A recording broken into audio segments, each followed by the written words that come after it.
Hola a todos, bienvenidos a Paredro, el podcast de libros, autores y demás actores del mundo literario.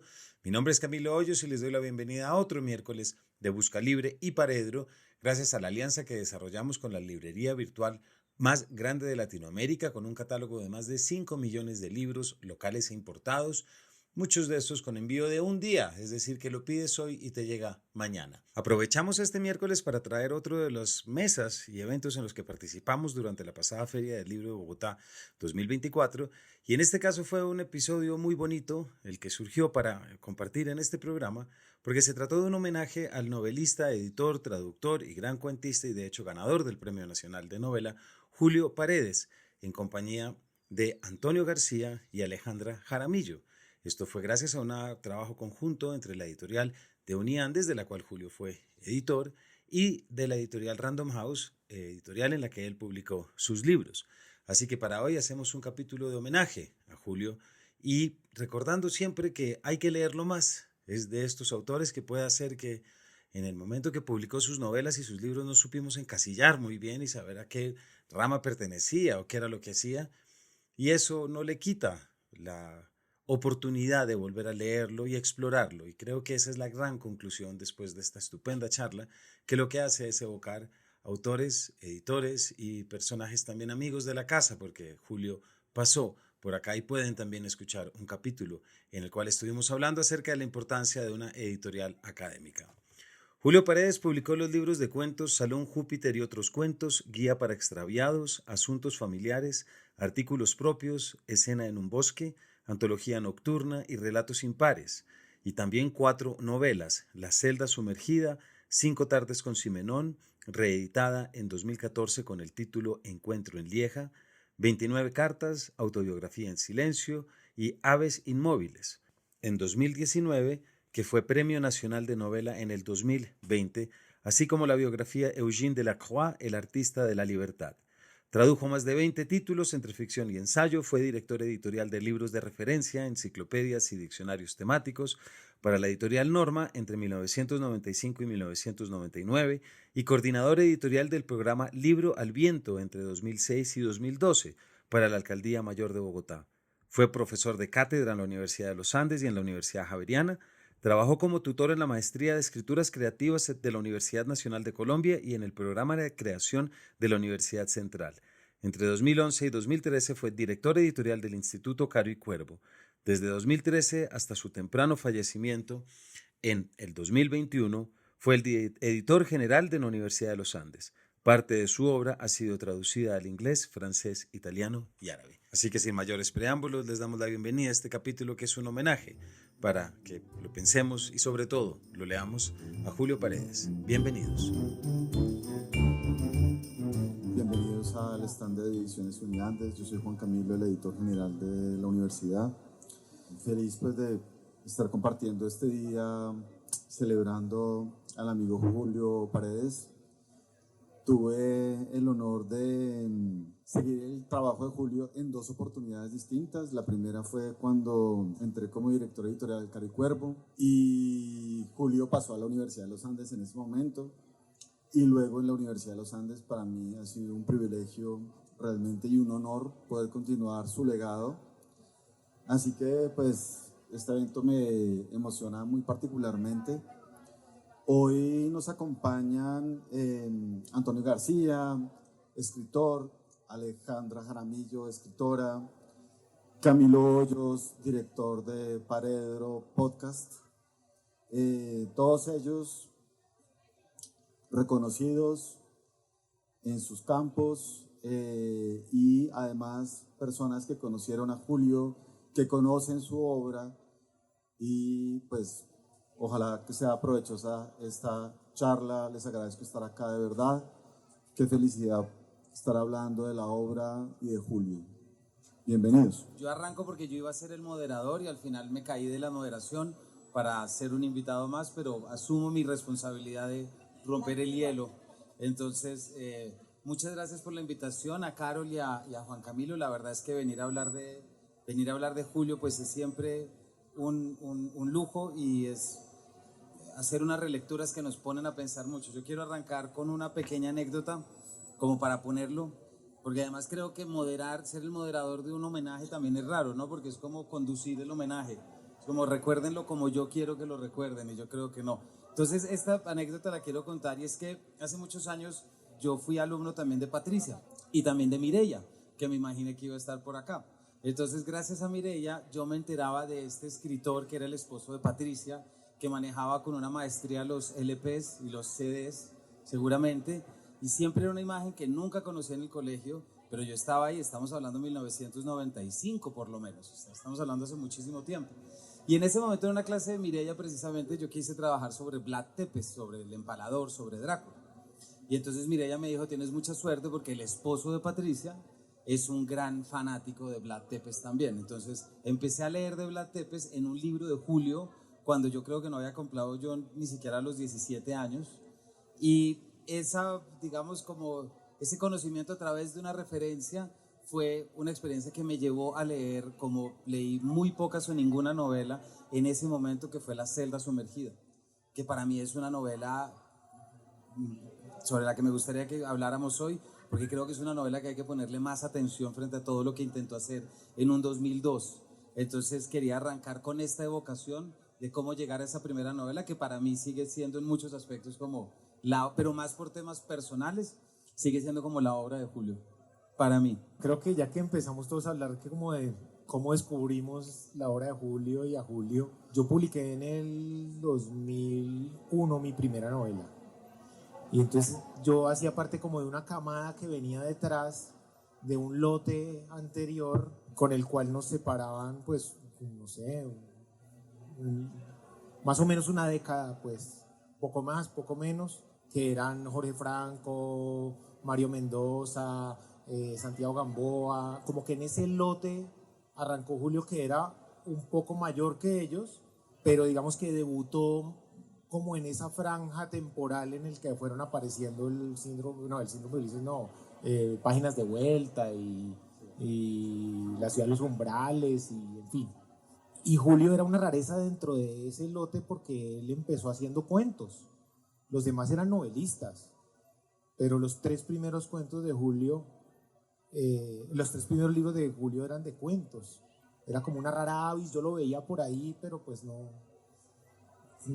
me parecía como tímido y todo, no lo quería como interrumpir, pero tuve la fortuna de recibirle la posta, lo leía y todo, pero pues no, nunca tuvimos mayor cercanía hasta que le recibí la posta también, como te pasó a vos, en Libro al Viento. Yo entré de editor de Libro al Viento y él fue el editor anterior, entonces tuvimos que hablar muchísimo y entablamos una amistad, pues como también de admiración, de mucha admiración mía hacia él, y pues como una de las sorpresas más bonitas que me llevé yo como de esa relación fue que él me pidió como una frase para su libro Escena en un bosque y otros cuentos, que fue como en el 2011, si no estoy mal.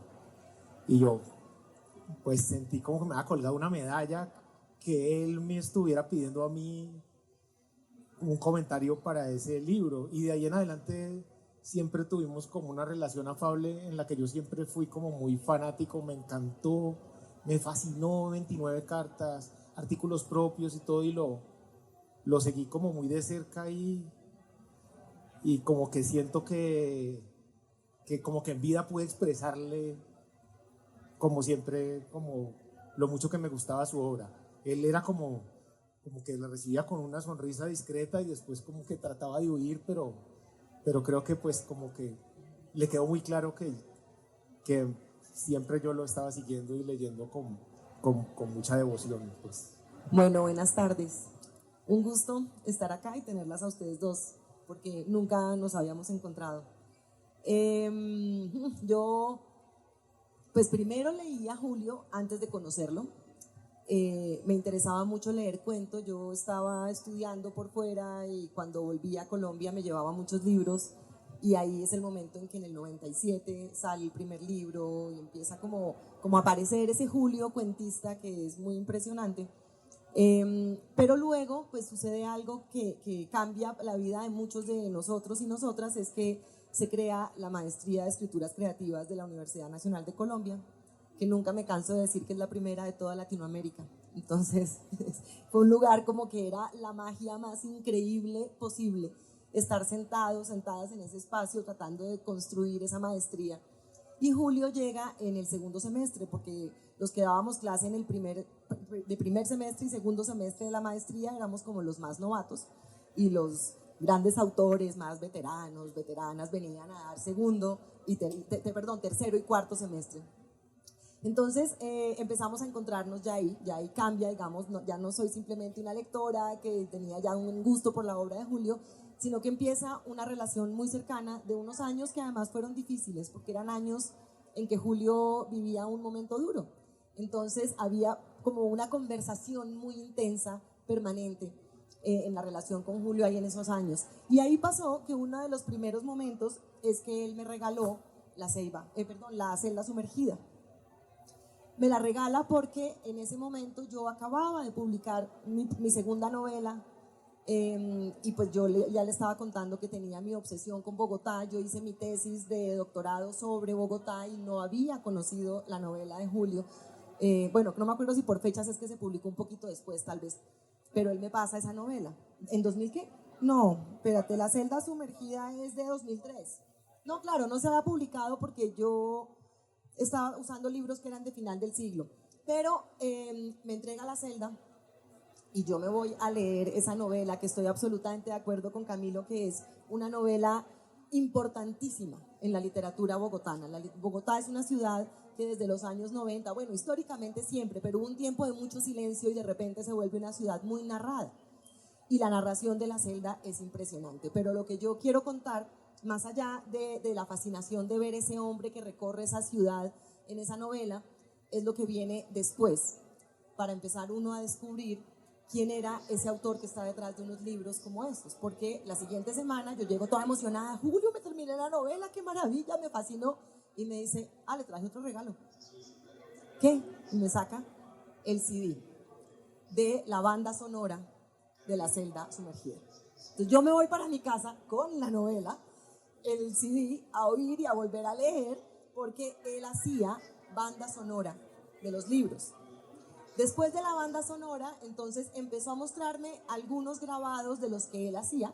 De hecho, yo tengo en mi oficina un grabado de niño, Julio chiquito con el tigre, y entonces empieza a mostrarme que también pinta, y él hace grabado, y él está pensando toda su obra siempre en esa complejidad de ser un artista que está poniendo el mundo completo a girar en torno a lo que está escribiendo. Y después, esto ya en la maestría, con los estudiantes, con toda la conversación, pues le decíamos el lector. Todos hablábamos de Julio: el lector, llegó el lector, porque pues era un hombre que leía de todo y todo el tiempo nos daba referencias impresionantes de cosas, además en todos los temas posibles. Y bueno, después como editor vimos lo que era capaz de hacer en el campo de la edición. Pero entonces lo que fue muy interesante es que él me fue contando cómo cada libro tenía su propia biblioteca, y cada que escribía un libro él armaba una biblioteca.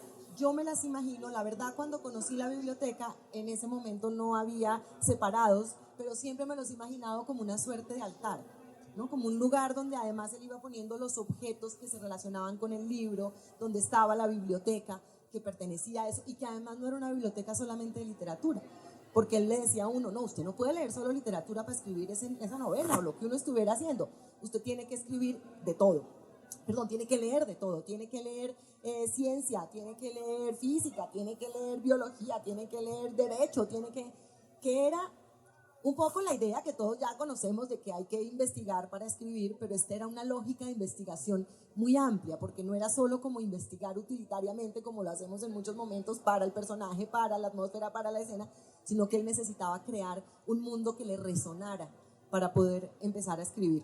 Entonces era todo ese universo. Y luego cuento una cosita más y ya paso otra vez el micrófono, que tengo muchas, pero después. En esos años que él pasó por unos tiempos que no eran tan fáciles, él estaba terminando Artículos Propios, que es el libro de cuentos donde cada cuento habla de un artículo distinto: el televisor, el anillo, Aquí hay varios, ¿no? Bueno, y en ese momento, ese libro permitió que en la maestría hiciéramos la conversación sobre si debía haber algo que uniera a un libro de cuentos o no. Julio defendía la idea de que no necesariamente. Podía no haber algo que los uniera, pero él sí hacía libros donde algo unía, ¿no? Estaba la otra idea que eran las enfermedades huérfanas, y bueno, ya ha tenido como esa idea, los lazos familiares, como que hay algo que une los cuentos. Pero en ese momento él tenía ese manuscrito guardado, terminándolo, y un día me dijo, yo creo que yo no voy a poder publicar ese libro, me parece que no está funcionando, que es el miedo constante que muchos escritores, escritoras tenemos en algún momento de escribir algo que parece que finalmente no va a servir para nada. Y me lo llevé el manuscrito, que ese es como tu medalla, Toño, cuando él me entrega eso y yo salí así caminando con ese manuscrito en la mano, muerta de la emoción, y me siento a leerlo, y ese libro era, pero asombroso, impresionante. Era una clase de cuento, pues del libro. Y claro, ese empujón y el de otros más que estaban cerca hizo que lo llevara, y al muy poco tiempo estaba publicado en Alfaguara, y cuando empieza ya el proceso es que él entra en un estado de muchísima felicidad, porque además Sofía le estaba haciendo todos los dibujos de cada uno de los artículos del libro. Y entonces con ese libro además descubrí una cosa más, y es que él, porque de cada cuento me decía, venga, le voy a contar de dónde surgió este cuento. Y entonces había una imagen que él había sacado siempre de algún otro autor o autora, porque además leía muchas mujeres. Ese libro está lleno de menciones a las mujeres escritoras de todas partes. Y él encontraba imágenes, situaciones, emociones que se contaban en diferentes obras, y de ahí surgía la idea de los cuentos. Él construía la atmósfera distinta, la historia era muy diferente, sus personajes, todo era su propia historia, pero estaba en una conversación constante con la literatura para seguir creando. Y de cada uno él podía decir, y bueno, y de hecho están en muchos marcados cuáles son esas relaciones que tenía, pero había un detonante que venía siempre de la literatura hacia la escritura. Muchas gracias, Alejandra. Yo estaba pensando ahorita mientras te oía, y también a Toño, y es como pensar en esas particularidades y esas extrañezas que tenía Julio, obviamente positivas, que fue lo que, como tú acabas de decir luego cuando llegó, es que por cada editorial que pasó dejó un cambio sustancial importantísimo. Eso lo podemos ver, pero antes de arrancar a hablar de él como editor, quiero volver a la idea de la primera extrañeza que tú ya comentas. Estaba escribiendo cuentos, cosa que no se hacía. Pero luego cuando publica la novela La celda sumergida, nadie está escribiendo cosas como La celda sumergida. Porque en el 2002-2003, ¿qué se está publicando? Rosario Tijeras, Satanás, Vida feliz de un joven llamado Esteban, Silva y Juan Gabriel Vázquez, Laura, pero nadie está tomando una narrativa en una primera persona, un paseo urbano en el que se mete en la interioridad y empieza a dilatar mucho ese tiempo narrativo. Y sobre todo a desarrollar esa voz de la primera persona de Julio, que yo creo que uno la adivina a kilómetros de distancia. Es decir, la voz de Julio intimista, que comparte tanto desde novelas, está también en Aves Inmóviles y en muchos otros cuentos. Es como empieza a desarrollar esa intimidad desde una narrativa de primera persona con una agudísima observación. Es decir, con un tiempo que se toma para observar todo, para describir, y todo esto dentro de unos claroscuros, y utiliza unos secretos, y de repente hay unos giros de repente, y nadie estaba escribiendo eso. Nadie estaba fijándose tanto en el 2002 en la estructura literaria, por ejemplo. Había no sé, corríjanme por favor, pero había más un interés en unas estructuras, en unas narrativas, digamos en unas tramas. Pero Julio, el interés desde el principio era, me parece, mucho más formal. Y creo que ahí desarrolla ya una sensibilidad, o que ya evidentemente la muestra, que es la que después va a estar desde su faceta de editor. Pero yo creo que volver sobre estas novelas, y sobre esta también, que obtuvo el premio del 2020, yo siento que es una novela de la que se habló muy poquito. Puede que sea por la pandemia, puede que sea porque ahí todo entró, pero es una novela de la que se debió haber hablado mucho más. Pero ese son el tipo de novelas que al público colombiano le cuesta trabajo, porque no son novelas de trama y argumento rápido, sino que son novelas más formales, sin ser un ladrillo, no lo entiendan a mal, pero sí son novelas que está pensando en cómo lo digo, cómo lo estoy trabajando. No son novelas fáciles, y por eso Julio Paredes pasaba muchas veces como el escritor difícil, Y uno compraba un libro de él y decía, uy, ¿va a leer a Julio Paredes? En la feria le decían, uy, si en verdad quiere dedicarse a eso. Y uno sí, porque sabía que estaba en un proceso y en un trabajo distinto. Entonces, no sé, quería también resaltar eso porque, lo repito, él manejó, hizo una cadencia y una perspectiva que yo no veo que nadie más estaba interesado en desarrollar. Hubo como una escuela en un momento de escritura muy norteamericana, medio experimental, pues, de libros en los que básicamente no pasaba nada. Pero eso derivaba mucho en una especie de escritura autista y abstracta que desembocaba como en el aburrimiento para mí. Yo creo que en los cuentos de Julio no es que no pase nada, pues pasan cosas, pero las cosas que pasan son sutiles, están por debajo de la superficie, son como movimientos tectónicos que tienen como unas repercusiones en la vida de los personajes.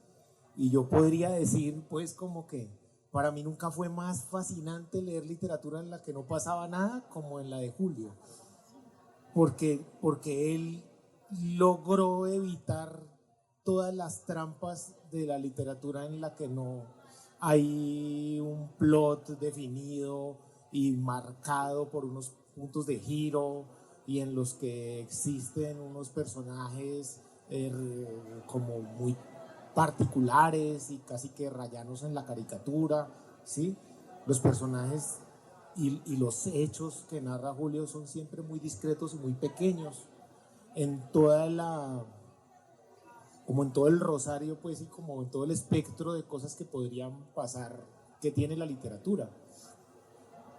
Pero al mismo tiempo que esa virtud fascinante e hipnótica, diría yo, también creo que hizo cuentos en los que el personaje es muy original.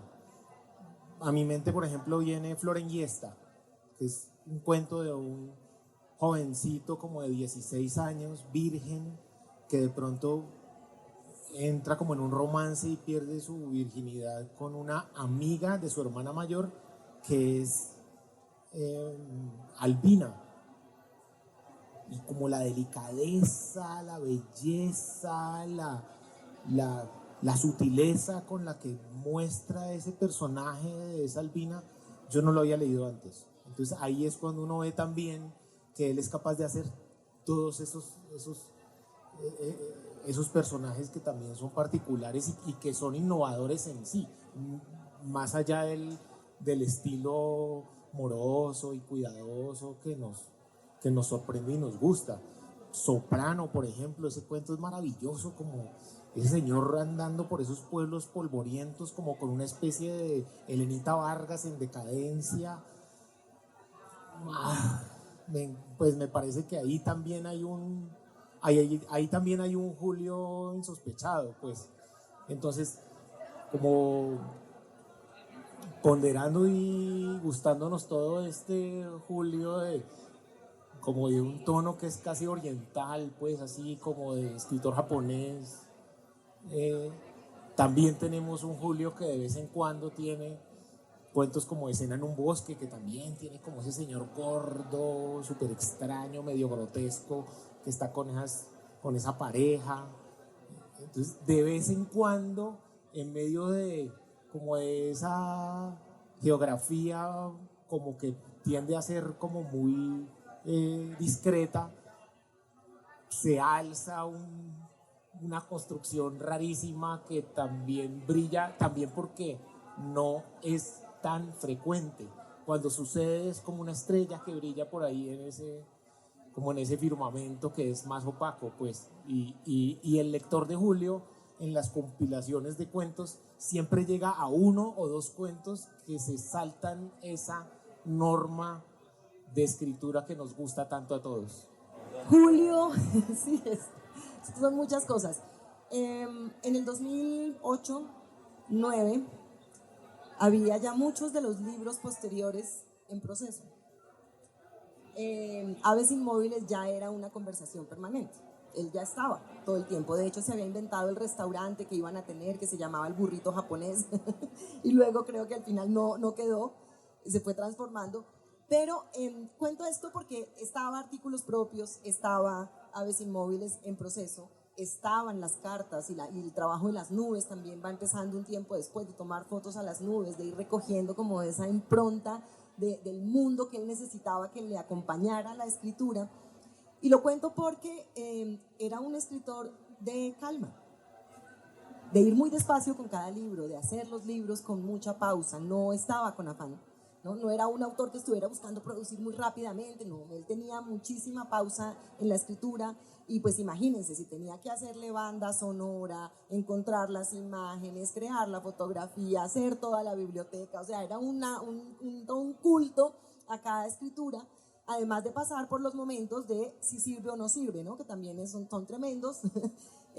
Entonces, era ver esa pausa con la que iba construyendo el lenguaje de cada texto, con el que se iba preguntando, porque había todo el tiempo esa conversación, y ahora les cuento el otro lado de por qué esa conversación también se daba, la conversación donde él iba hablando conmigo, con otras personas ahí en la maestría, sobre cómo estaba pensándose escribir cada uno de esos cuentos, de dónde salía la imagen, de qué autora, de qué personaje. Hay un personaje que le encontré una tristeza que tiene que ver con tal cosa, entonces ahora yo estoy llevando eso a mi cuento y cómo lo trabajo, y bueno, y él hablaba y la estructura, por supuesto, era muy importante. Entonces tenía ese cuidado permanente que hacía que además con sus estudiantes pues fuera tremendamente como detallista en todo lo que les iba a hablar sobre lo que estaban escribiendo. Él generalmente dirigía más libros de cuentos que novelas, pero también con la novela los acompañaba así, con ese detalle. Ahora, por supuesto, cuando nosotros empezamos a trabajar en la maestría, pues Julio era ya un escritor grande. Yo era una chiquita, yo acababa de volver casi pocos años de mi doctorado, había publicado 2, 3 libros y estaba totalmente empezando. Las primeras 2 novelas, en mi caso, fueron como la primera, donde uno pone todo y la embarra por todos los lados y todo lo hace mal, porque yo soy un poco intensa y me costó 2 y no una como a la mayoría. Y entonces, en ese proceso, nosotros nos hacíamos entre unos y otros talleres, ¿no? Y yo empiezo a llevarle a Julio muy cuidadosamente, casi muy asustada más bien, cuentos. Entonces llego con un primer cuento mío, así como yo le leí cosas de él, pues obviamente era un intercambio. Yo llego con mi primer cuento y me dice, a la basura. Bueno, me voy para la casa y sigo. Voy con el segundo cuento, a la basura. Y de verdad, yo normalmente no es que bote mis cosas, pero ahí sí me di cuenta, pero al comienzo yo no entendía muy bien por qué. Sí, era como, bueno, listo, yo a Julio le creo. Después de varios cuentos, hay un momento en que llego, porque además nos sentábamos, él tenía un ejemplar, yo un ejemplar y yo le leía.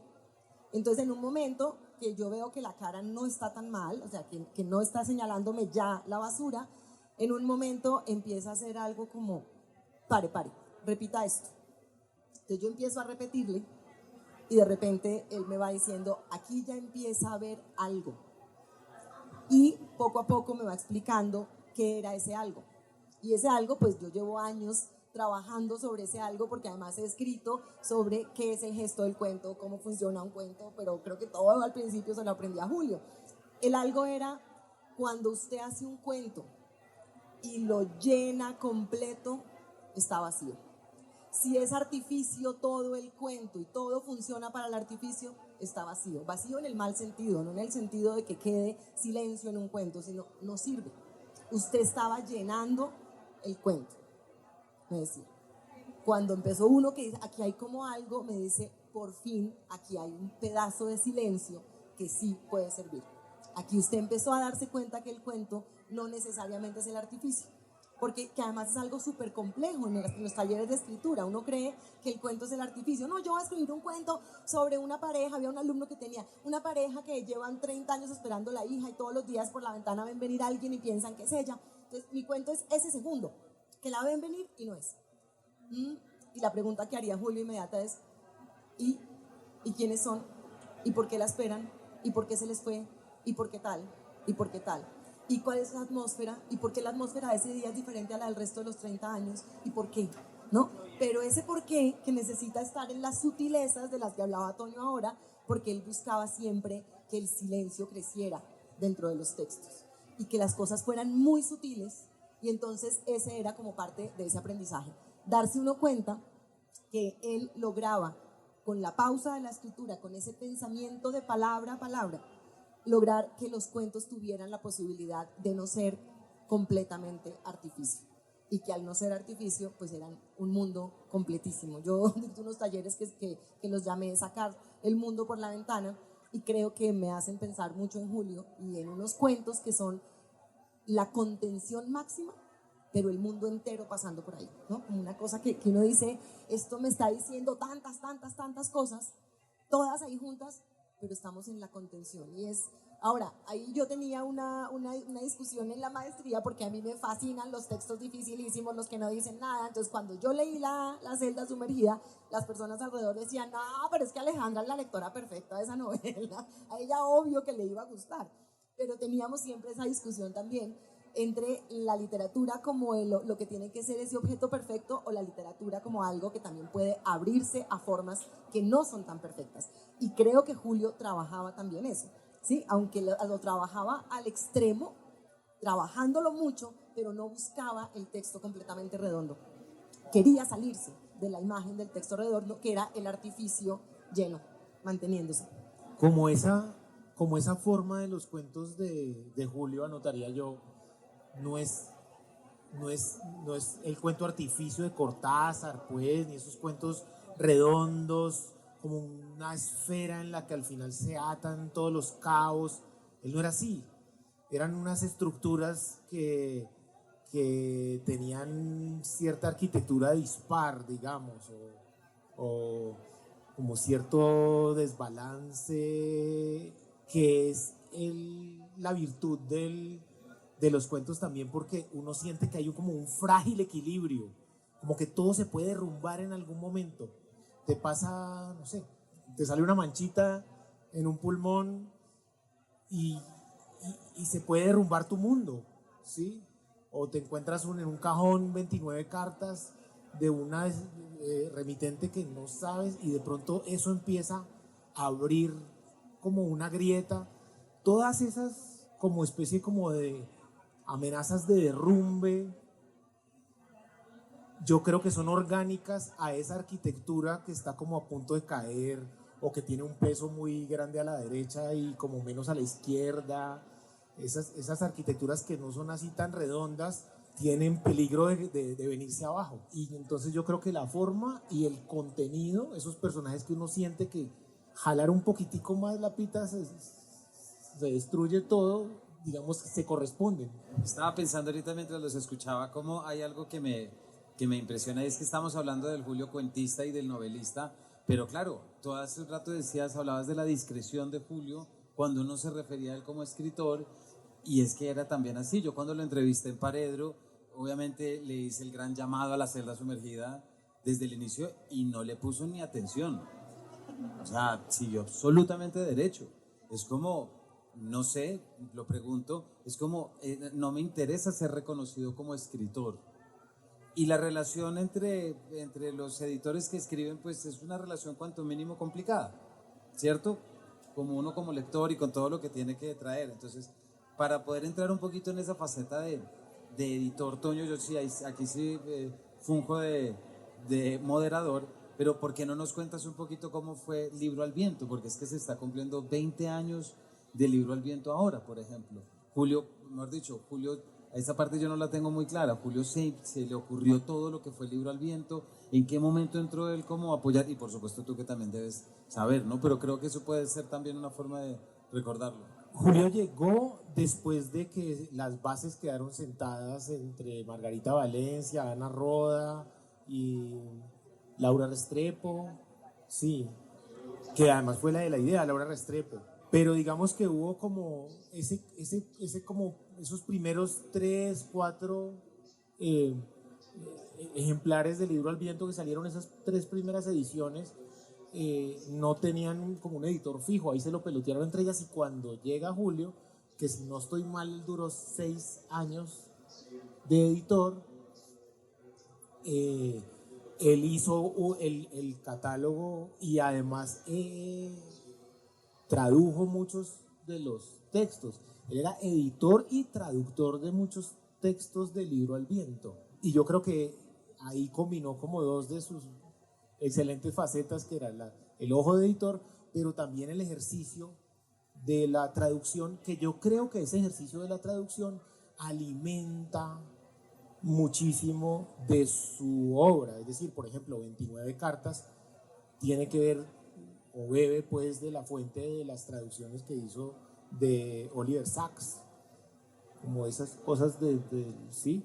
Y yo también creo que en ese ejercicio de la traducción él le insufló al libro al viento como un rango más alto de lo que se esperaba, porque sin Julio esa colección hubiera sido puro romancero español y pues todo lo que pudiera estar libre de derechos, y pues él amplió el rango a Dickens y a otros autores que él mismo se tomó el trabajo de traducir para que entraran a ese cuidadosísimo catálogo que yo recibí.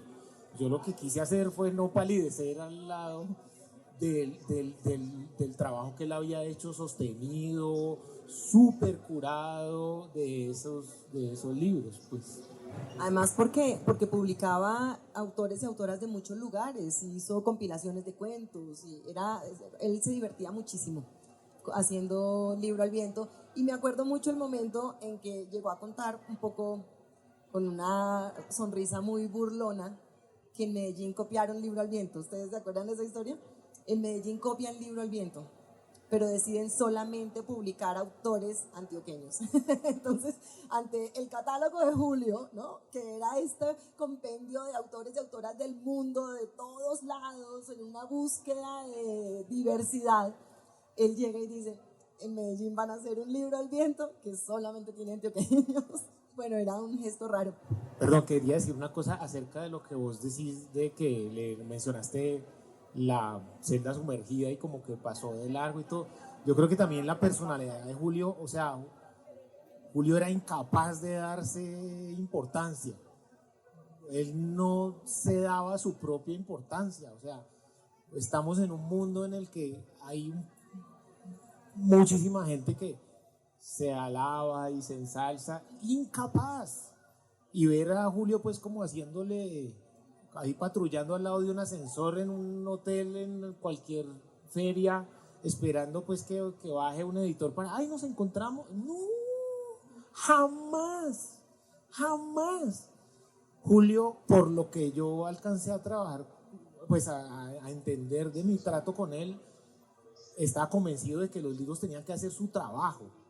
Los libros tenían que hacer su trabajo y él no tenía que ser agente de sí mismo nunca. Entonces, por eso, como que había que medirse con los elogios un poco con él. O sea, como que yo le decía 3 cosas y ya la cuarta yo sabía que lo iba a poner incómodo, entonces ya dejaba que ese tema, ¿sí?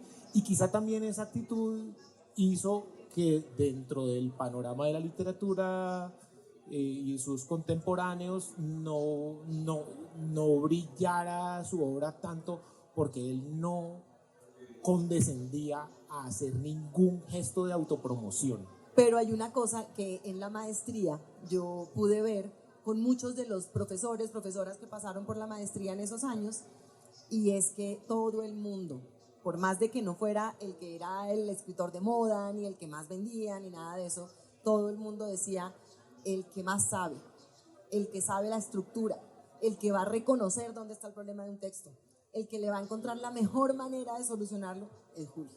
No hay duda, ¿no? Como un poco la anécdota esa en la época de García Márquez, de que todos hablaban de que el que de verdad sabía de eso era García Márquez. En este caso era Julio, era impresionante y él podía solucionar cualquier texto. Entonces sí, él no, pero además yo creo que tiene que ver con esa lentitud, con esa cosa de estar trabajando como tan tranquilo por sus propios libros, porque es que su libro era su mundo completo. Si tenía que hacer tantas cosas a la vez para construir un libro, ¿no? Entonces él era el mundo completo, y así podía ir con mucho tiempo avanzando con cada uno de esos libros y con libros paralelos que iban marcando también otras dificultades.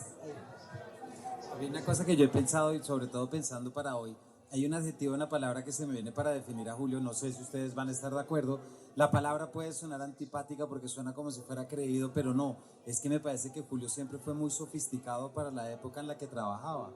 Es decir, hay una sofisticación y algo, y esto lo digo con mucha éticamente, con palabra ética, pero en verdad sí había una diferencia muy grande entre lo que Julio tenía y lo que el mundo entero estaba buscando. Porque lo decimos ya por cuentos, lo decimos por novela, pues luego llega Julio a ser el editor del Caro y Cuervo, cosa nada fácil. Y aquí Juan Camilo nos puede echar un par de... y además en un momento muy complicado del Caro y Cuervo, donde hay un director encargado administrativo. Y entonces llegue Julio a modificar ya... Claro, pero a mí no me tocó, yo llegué cuando Julio acababa de irse se acaba de venir para acá, para Uniande, exactamente. Entonces él acaba de soltar eso y estaba feliz. Y yo entiendo por qué, pero claro, es cómo modifica el sello del Instituto Caro y Cuervo, semejante cosa tan importante, pero por muchos aspectos semejante chicharrón, porque esa es una cultura de publicar por decreto, no por comité editorial, una cantidad de cosas. Y bueno, ¿y cuántos ejemplares hay impresos ahí en Yerbabuena? Hay bodegas enteras de cosas que se imprimieron y siguen ahí. Y llega Julio y empieza a hacer esa transformación de lo que va a hacer el instituto, de lo que va a publicar, y por primera vez empiezan a publicarse estudios recientes y empiezan la inauguración también de publicaciones y colecciones. Y luego viene aquí a los Andes y también tiene cosas como que, también como para no dejarlo por fuera, no podemos olvidar que en el aislamiento Julio abrió el catálogo de ediciones Uniandes para consulta libre. O sea, y él lo dice, y en la entrevista para él lo dice, yo soy un defensor del código abierto, todo tiene que estar abierto y la editorial tiene que pasar de ser una unidad operativa que responde a únicamente lo que pasa dentro de las líneas de investigación a ser una editorial que busque lectores, que busque transformar su lenguaje, que esa es otra cosa muy importante, porque todos sabemos que la gran dificultad de una editorial académica es cómo influyo sobre el mundo, cómo impacto a los lectores que no sean académicos, hasta dónde debe llevarlo. Entonces creo que también desde ese punto hay esa sofisticación que creo que empieza a dejar cosas, pues lo que decíamos, por donde pasó todo quedó distinto. La verdad que en el tema editorial tengo más como anécdotas de la vida cotidiana, de la conversación sobre lo que iba pasando, ¿no? Pero por ejemplo me acuerdo mucho cuando empieza a pensar la colección que está por aquí, no me acuerdo cómo es que se llama esa colección, donde decide por cosas de la fascinación que teníamos muchas personas cerca con Alba Lucía Ángel, publicar la primera novela de Alba Lucía Ángel, y empieza a traer, a recobrar textos de escritores y escritoras colombianos, relecturas. Y me acuerdo, por ejemplo, cómo a él le impactaba que a cada familia que se acercaba, la familia sentía que, él me decía, son escritores que nadie ha publicado en años, que a nadie le interesan, y de repente él iba a decir, queremos sacar el libro, hacer la edición, y la familia decía, no, si no nos pagan no sé cuánto, no entregamos los libros. Y a Julio eso lo impactaba mucho, que él decía, pero si el libro es para que circule, el libro es para que lo lean, y porque el autor, como decías tú, Toño, el autor es ese libro, lo otro no importa, ¿no? Entonces sí, había siempre como toda esa búsqueda de que la literatura se abriera, que le llegara a más gente, y creo que lo logró de muchas maneras, porque es que cuando uno es el lector es capaz de leerlo todo, pues es capaz de recrear en una editorial un mundo inmenso como era capaz Julio. Habíamos pensado con Toño y con Alejandro también abrir el micrófono para quien quiera comentar y recordar, por supuesto, a Julio. Queremos invitar a que María arranque esta sección. Mucho honor y mucha vergüenza con semejante panel, yo ahí. Es que Julio tenía eso, tanto no quería figurar, que le parecía bueno publicar con una editorial marginal como, a ver, se nos quedaron muchísimas cosas entre el tintero, conversamos muchísimo, hicimos miles de proyectos que algún día seguiré solo por recordarlo, y no nada, no, qué vergüenza ir en estos.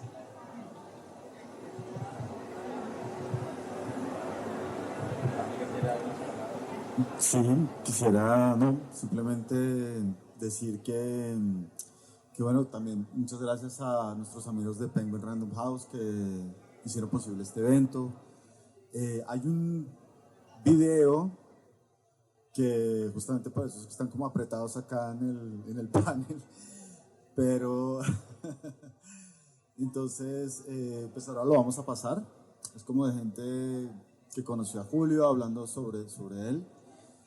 ¿Hay alguien más que quiera decir algo? Yo en particular recordar, ahora que están hablando de la parte editorial de Julio, Julio como editor dejó sobre todo en Ediciones Uniandes un legado alrededor de los libros sobre libros.